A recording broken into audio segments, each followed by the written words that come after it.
Welcome to Magic Arcanum. I'm Ryan Gomez. Behind the scenes is Nicole Burdick, and we're so glad you're here because it's story time. Wilds of Eldraine returns us to a land inspired by classic fairy tales and Arthurian legends. But if you're new to the game, or coming back after a break, you might have missed our first visit to this enchanting plane. To help you find your way around, today I'll be giving you a quick tour of Eldraine, and I'll introduce you to some of the important characters, locations, and events that you might see referenced on cards in the new set.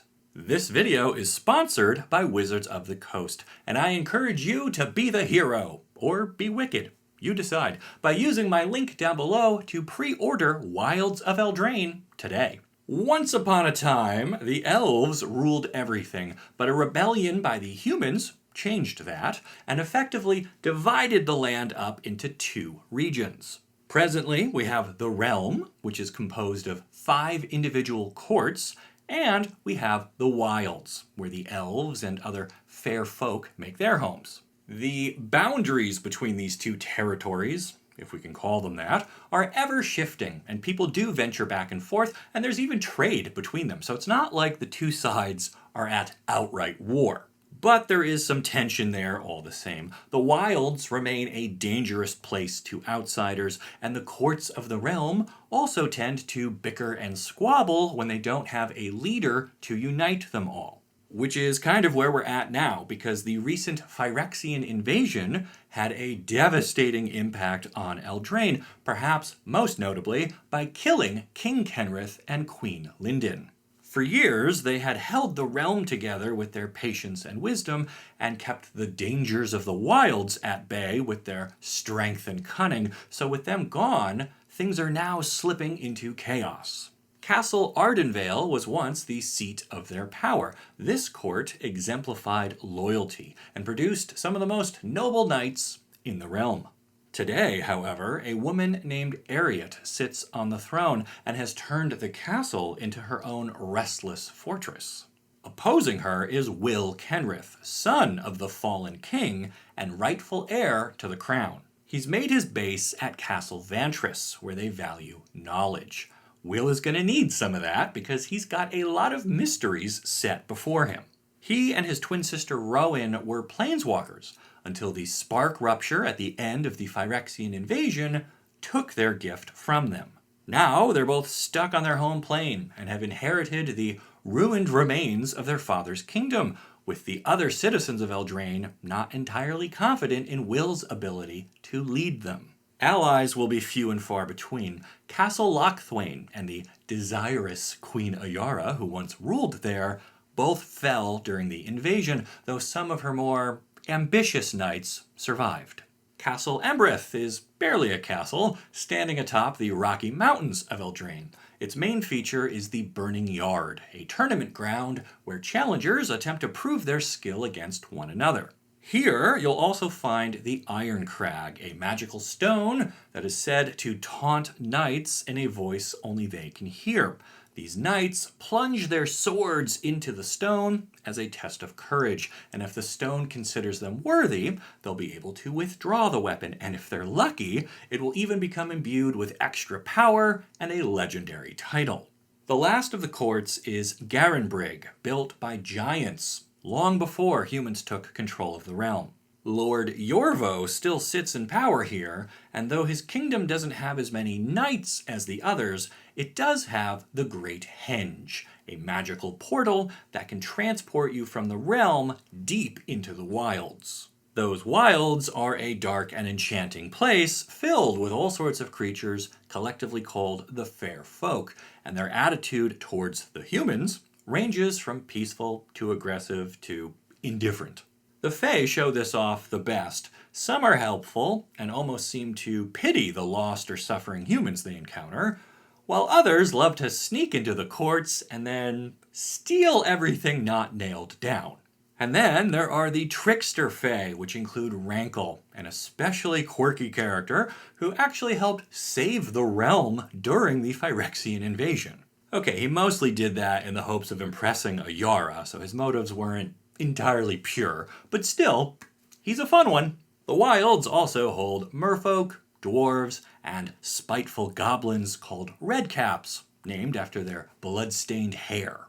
The merfolk are curious, but sometimes hoard their knowledge without virtue. This sometimes drives them mad, or at the very least, it causes them to try and lord themselves over the humans, who they see as having inferior intellect. Most dwarves can't handle the stuffy court system and instead prefer to live with their own kind, hidden away underground, where they can focus on their mining and manufacturing.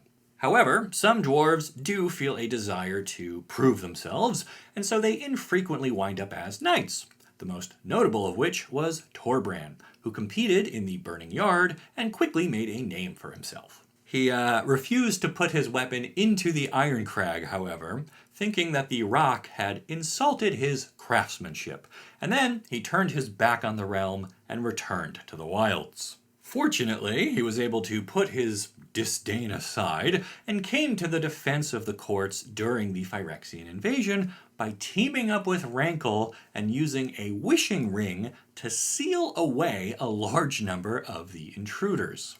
Rankle and Torbran, the buddy cop comedy nobody saw coming. Anyway, we've also got nimble elves and towering giants, each with their own opinion on humans. The elves here live a very long time, and some of them even remember when they ruled the plane. While they are not openly hostile to humans, they do still prefer to keep a healthy distance.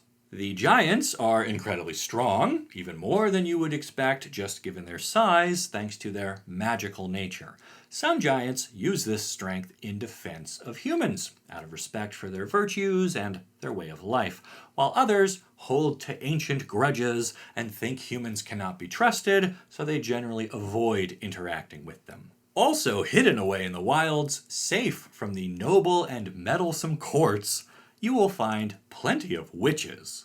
In some ways, they dispense the dark justice of the world, usually by cursing people who have wronged them, or by punishing folks who showcase greed or vanity or other uncourtly attributes. But for every deserving curse bestowed upon a corrupt prince, there are probably an equal number of children baked into pies, or villagers poisoned by apples. With witches, you never really know what you're going to get, which is why it's best to avoid them entirely. But for Will and Rowan Kenrith, that might not be possible. At the conclusion of the Phyrexian invasion, a mysterious, wicked slumber spread across the land, putting many citizens of the realm into an enchanted sleep. Is this the work of Ariette and part of her scheme to steal control away from the Kenrith twins? Or might it somehow relate to the visiting planeswalker Ashiok, who loves to make nightmares into reality? Or could it be a gift left behind by Oko, who previously tormented the plane by turning their king into a stag? Will and Rowan might have to confront witches, battle with planeswalkers, and adventure into the wilds of Eldraine if they are to have any hope of restoring peace across the realm. How will they do it? Or better yet, how would you do it?